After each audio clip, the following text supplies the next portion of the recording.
سورہ مائدہ کی آیت نمبر 110 ہے۔ اعوذ باللہ من الشیطان الرجیم، بسم اللہ الرحمن الرحیم۔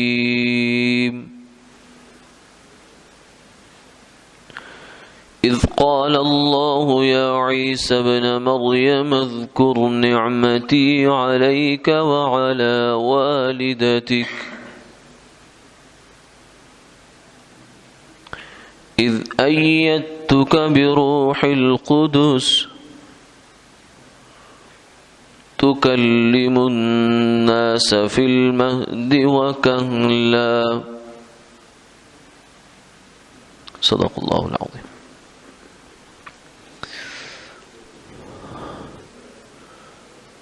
جب کہے گا اللہ اے عیسیٰ مریم کے بیٹے، یاد کرو میرا احسان جو ہوا تم پر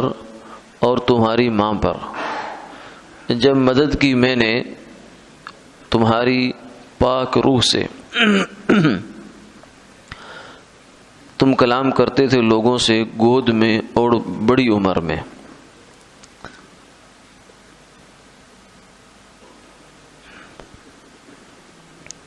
گزشتہ آیت میں روز محشر کا ایک عمومی منظر بیان ہوا تھا کہ تمام کے تمام رسول اور انبیاء علیہ الصلوۃ والسلام اللہ کے سامنے کس طرح لا علمی کا اظہار کریں گے۔ تو آج کی آیت میں یہاں سے لے کر تقریباً آخر سورت تک یہ تقریباً 2 رکوع بنتے ہیں، ان میں بنی اسرائیل کے آخری پیغمبر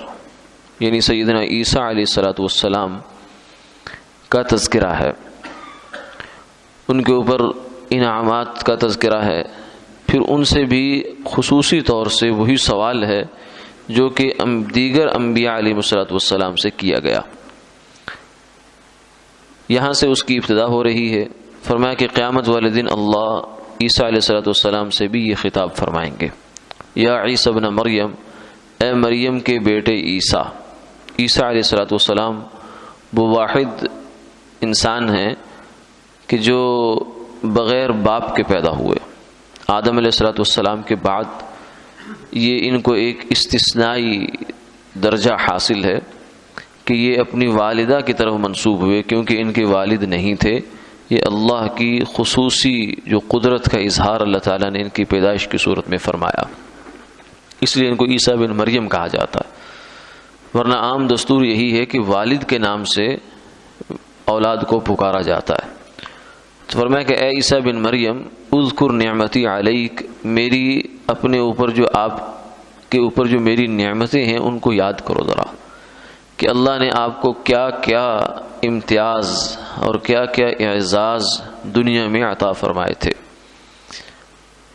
اور آپ کی والدہ پر بھی کہ اللہ تعالیٰ نے ان کو کیسے جو ہے پیدائش ہوئی، پھر اس کے بعد ان کی کفالت حضرت زکریا علیہ السلام نے کی، اور پھر اللہ تعالیٰ نے ان کی عفت کی اور عصمت کی گواہی دی، پھر روح القدس کے ذریعے سے جو ہے ان کو یہ بچے کی بشارت دی گئی کہ اللہ تعالیٰ ان کو بیٹا عطا فرمائیں گے۔ پھر آگے کے مراحل میں بھی اللہ نے قدم قدم پر ان کی رہنمائی بھی فرمائی اور مدد بھی فرمائی۔ یہ ایک خاص ان کا ایک اعزاز ہے کہ وہ ماں ہیں ایک پیغمبر کی، اور پھر خاص طور سے اس طریقے سے اللہ تعالیٰ نے ان کو اوپر احسانات فرمائے۔ تو یہ بھی گنوایا جا رہا ہے، یعنی آپ کے احسانات بھی اور آپ کی جو والدہ پر ہم نے احسان کیے وہ بھی یاد کرو۔ تو اس سے معلوم ہوا کہ انسان کے اوپر جو اللہ کی نعمتیں ہیں وہ صرف اس کی اپنی ذات کے ساتھ جو وابستہ ہے وہ نہیں ہے، بلکہ اس کے جو والدین پر اللہ کی نعمتیں ہیں وہ سب نعمتیں اس پر بھی ہیں۔ والدین کو جو کچھ ملا ہے اللہ کے ہاں سے، چاہے دینی دنیاوی، حسب کی نسب کی، عزت کی فخر کی، جو بھی چیزیں عطا فرمائی اللہ نے وہ اس کے پاس بھی بالواسطہ پہنچی ہیں، تو یہ بھی اللہ کی نعمت ہے جو اس کو ملی ہے۔ تو اس لیے عیسیٰ علیہ السلام سے بھی یہ سوال ایسے ہی ہوگا۔ آگے ایک پھر اور نعمت فرمائی، اذ ایدتک، یہ اب آگے تفصیل شروع ہو گئی۔ اذ ایدتک بروح القدس، کہ جب میں نے آپ کی مدد فرمائی روح القدس سے، یعنی عیسیٰ علیہ الصلوۃ والسلام کو اللہ تعالیٰ نے کچھ خصوصی امتیازات عطا فرمائے تھے، جیسا کہ آگے آ جائے گا، اس کی تفصیل ہے۔ روح القدس کے ذریعے سے اللہ نے ان کو جو معجزاتی جو ایک انداز تھا، جو تاثیر تھی ان کی، وہ بہت زیادہ نمایاں تھی۔ پہلا معجزہ فرمایا وہ یہ ہے، اس کا جو اظہار ہوا روح القدس کی تائید کا، وہ ایسے کہ تکلم الناس فی المہد، کہ آپ نے لوگوں کے ساتھ کلام کیا ہے پنگھوڑے میں۔ قصہ یہ ہوا کہ سیدہ مریم طیبہ طاہرہ عفیفہ، وہ اپنے عبادت خانے میں تھی، کیونکہ ان کی والدہ نے نظر مانی تھی کہ اگر میرا بیٹا پیدا ہوا تو میں اس کو بیت المقدس کی خدمت کے لیے وقف کر دوں گی، لیکن اللہ نے بیٹی عطا فرما دی، اور فرمایا کہ کیا خبر کہ اس بیٹی میں کتنی خیر ہے، اس لیے بیٹی کی پیدائش پر دل گرفتہ نہیں ہونا چاہیے۔ کیا خبر کہ اللہ نے اس میں اتنی خیر رکھی ہو کہ اس کو ہزاروں بیٹے نہ پہنچ سکے۔ اب سیدہ مریم کی والدہ تو سوچتی یہی تھی کہ بیٹا ہوگا تو زیادہ کارآمد ہوگا، میرے لیے بھی اچھا ہوگا اور سب کے لیے اچھا ہوگا، لیکن فرمایا کہ تمہیں کیا خبر، واللہ اعلم بما وضعت ولیس الذکر کالانثی، اور فرمایا کہ اللہ جانتے ہیں کہ یہ کیا اللہ نے نعمت عطا فرمائی، اور مذکر جو ہے وہ مؤنث کی طرح نہیں ہوتا، یعنی ہر مذکر مؤنث کے برابر نہیں ہے، نہ ہر مرد مرد است، نہ ہر زن زن است، نہ ہر مرد مرد، پنج انگشت را خدا یک سوا نہ کرد، فرمایا کہ نہ ہر مرد مرد ہے، نہ ہر عورت عورت ہے، اللہ نے ہاتھ کی بھی 5 انگلیاں برابر نہیں کی۔ تو کتنی خیر اللہ نے چھپا رکھی تھی کہ ایک جلیل القدر اولو العزم پیغمبروں میں سے ایک پیغمبر کی والدہ اللہ نے ان کو بنانا تھا۔ تو جتنے بھی عظیم انسان اس دنیا میں پیدا ہوئے آئے ہیں، اللہ تعالیٰ نے ان کو ایک عورت ہی سے پیدا کیا ہے، تو اس لیے کیا خبر کہ کہاں سے اللہ کیا خیر برآمد کرنے جا رہے ہیں، اس لیے دل گرفتہ نہیں ہونا چاہیے۔ اور فرمایا اس کے بعد پھر اللہ تعالیٰ نے ان کو بشارت دی کہ آپ کو بیٹا عطا فرمائیں گے اللہ تعالیٰ۔ تو انہوں نے بہت تعجب سے اور بہت پریشانی کے انداز سے پوچھا کہ یہ کیسے ہو سکتا ہے، کیونکہ لم یمسسنی بشر، مجھے تو کبھی کسی انسان نے ہاتھ نہیں لگایا، یعنی کسی غیر محرم نے مجھے ہاتھ تک نہیں لگایا، تو میرے ساتھ یہ بچہ کیسے پیدا ہو سکتا ہے بغیر اس کے، کیونکہ عام دستور اور معمول تو یہی تھا۔ تو انہوں نے کہا کہ قال کذلک قال ربک هو علی ہین، یہ اللہ تعالیٰ کا فیصلہ ہے اور اللہ کے لیے کچھ بھی مشکل نہیں ہے۔ اللہ نے عیسیٰ علیہ السلام کو جو ہے وہ ایک نشانی بنانا ہے، اپنی قدرت کی نشانی بنانا ہے کہ دیکھو وہ خدا جو آج تک تمہارے سامنے ہزاروں لاکھوں کروڑوں بچے ایک خاص اصول توالد و تناسل کے تحت پیدا کرتا آ رہا ہے، وہ اس اصول کا پابند نہیں ہے، اس کی قدرت اس اصول کے آگے مجبور نہیں ہے، بلکہ اس نے خود یہ اصول وضع کر رکھا ہے۔ اگر وہ چاہے تو پتھر سے بچہ نکالے، وہ چاہے تو پتھر سے بچہ نکالے، انسان نکالے، اور نکالتا ہے۔ صالح علیہ السلام کی قوم نے جب ان سے مطالبہ کیا ہے معجزے کا، تو اللہ تعالیٰ نے پتھر میں سے اونٹنی پیدا کی، تو اس کے لیے کیا مشکل ہے کہ وہ جو جس طریقے سے ہم سمجھتے ہیں کہ حیوان پیدا ہوتا ہے، جاندار پیدا ہوتا ہے، تو وہ بھی تو کہاں سے آتا ہے؟ انسان سارا تو مٹی سے بنا،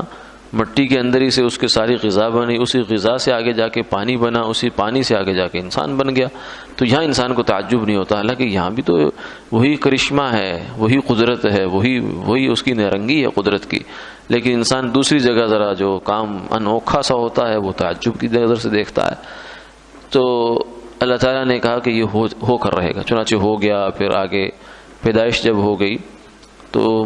سیدہ مریم بہت پریشان کہ اب میں قوم کے پاس جاؤں گی تو کس منہ سے جاؤں گی، تو اللہ تعالیٰ نے فرمایا کہ ہم تمہاری براءت کا سامان پیدا کر دیں گے۔ وہ اس طریقے سے کہ فرمایا کہ اے مریم تم نے خاموش رہنا ہے، تم نے نہیں بولنا، اگر وہ لوگ پوچھیں کہ یہ کیا ہے تو اس بچے کی طرف اشارہ کر دینا کہ یہ خود بتائے گا۔ تو قرآن پاک میں ہے سورہ مریم میں فاشارت الیہ، سیدہ مریم نے اشارہ کر دیا کہ یہ اس سے پوچھو یہ کیا ہے، یہ کون ہے۔ قالوا کیف نکلم من کان فی المہد صبیا، انہوں نے کہا کہ جو پنگھوڑے میں جھولے میں ابھی بچہ ہے ہم اس سے کیسے بات کریں؟ ابھی وہ یہ کہہ ہی رہے تھے کہ آپ نے فرمایا قال انی عبد اللہ، چھوٹا بچہ ابھی 2 4 5 دن کتنے دنوں کا ہوں گے، فرمایا انی عبد اللہ، میں اللہ کا بندہ ہوں، آتانی الکتاب، اس نے مجھے کتاب دی ہے، وجعلنی نبیا، اور اس نے مجھے نبی بنایا، وجعلنی مبارکا اینما کنت، میں جہاں بھی ہوں گا برکتوں ہی برکتوں والا ہوں گا، واوصانی بالصلاۃ والزکاۃ ما دمت حیا، اور مجھے نماز کا مجھے زکوٰۃ کا جب تک میں زندہ ہوں مجھے اس نے حکم دیا ہے، وبرا بوالدتی، اور میری والدہ کے ساتھ حسن سلوک کرنے والا، نیک فرما بردار، مطیع و فرما بردار مجھے بنایا ہے، ولم یجعلنی جبارا شقیا، اور مجھے بدبخت اور سخت گیر نہیں بنایا، بلکہ یہ پوری عیسیٰ علیہ السلام نے اپنے بارے میں جتنی اللہ تعالیٰ کی وہ انعامات تھے وہ سارے پنگھوڑے کے اندر گنوا دیے۔ تو یہ عیسیٰ علیہ السلام کا ایک امتیاز ہے کہ ان کو اللہ نے پنگھوڑے کے اندر، جھولے کے اندر بچپن کی حالت میں اس قدر گویائی عطا فرمائی۔ اور دوسری چیز جو ہے وہ ہے کہلن، بڑی عمر میں جا کر۔ یہ مفسرین نے بات لکھی کہ چلو پنگھوڑے میں تو کلام کرنا یہ تو سمجھ میں آتا ہے، معجزہ ہے، یہ تو بڑا کارنامہ ہے، مگر بڑھاپے میں کلام کرنا یا ادھیڑ عمری میں جا کر بڑی عمر میں کلام کرنا یہ تو کوئی ایسی بات نہیں ہے، تو اس کو یہاں کیوں گنوایا گیا کہ یہ بھی بڑا نعمت ہے، یعنی ایک امتیازی بات ہے؟ تو اس کا جواب یہ ہے، بہت آسان سی بات ہے کہ باقی جتنے بھی انسان ہیں وہ بڑھاپے کی عمر کو پہنچتے ہیں پھر کلام کرتے ہیں، لیکن عیسیٰ علیہ السلام کو اللہ نے 33 سال کی عمر میں اٹھا لیا۔ پورا واقعہ تفصیلی کہ انہوں نے سولی چڑھانے کی کوشش کی لیکن اللہ تعالیٰ نے ان کے اوپر اس کو مشتبہ کر دیا، اور عیسیٰ علیہ السلام کو آسمانوں پر فرشتوں کے ذریعے سے زندہ اٹھا کر لے جایا گیا، اور وہ قرب قیامت میں دوبارہ اسی طریقے سے نازل ہوں گے دمشق میں، اور پھر وہ آ کر ادھیڑ عمر کو پہنچیں گے کیونکہ شادی بھی ہوگی، اولاد بھی ہوگی، تو پھر وہ وفات بھی ہوگی ان کی، اور روضہ پاک کے اندر ان کی تدفین بھی ہوگی سرکار دو عالم صلی اللہ علیہ وسلم کے ساتھ۔ تو یہ ان کے جو بڑھاپے کی عمر ہے وہ ابھی تک نہیں آئی، چونکہ وہ وہاں موجود ہیں جہاں کا زمانہ کچھ اور ہے، وہاں کے حالات کچھ اور ہیں، تو جس عمر میں جس حالت میں عیسیٰ علیہ السلام اس کائنات سے نکلے ہیں اسی عمر میں اسی حالت میں واپس آئیں گے۔ حالانکہ زمانے کا پہیہ جو ہے وہ کتنے برس آگے، کہ کم سے کم 2000 برس تو جا چکا ہے آگے، 2020 جو ہوگی 2000 برس سے زیادہ کا وقت ہو گیا کہ زمانے کا پہیہ گھوم چکا ہے، لیکن عیسیٰ علیہ السلام جس حالت میں گئے اسی حالت میں واپس آئیں گے، اور یہاں آ کر پھر وہ دوبارہ بڑھاپے کی اور ادھیڑ عمری کو پہنچیں گے اور پھر لوگوں سے آ کر بات کریں گے۔ تو یہ بھی عیسیٰ علیہ السلام کے لیے خاص طور سے ادھیڑ عمری کا کلام یہ بھی ایک معجزہ بن گیا، اور ان کا اعزاز اور امتیاز بن گیا کہ اور کسی کے ساتھ ایسا نہیں کہ وہ پہلے اس دنیا میں آیا ہو پھر نکل گیا ہو پھر دوبارہ اسی دنیا میں واپس آئے، یہ اور کسی کے ساتھ اس طرح کا معاملہ نہیں ہوگا۔ وآخر دعوانا الحمدللہ۔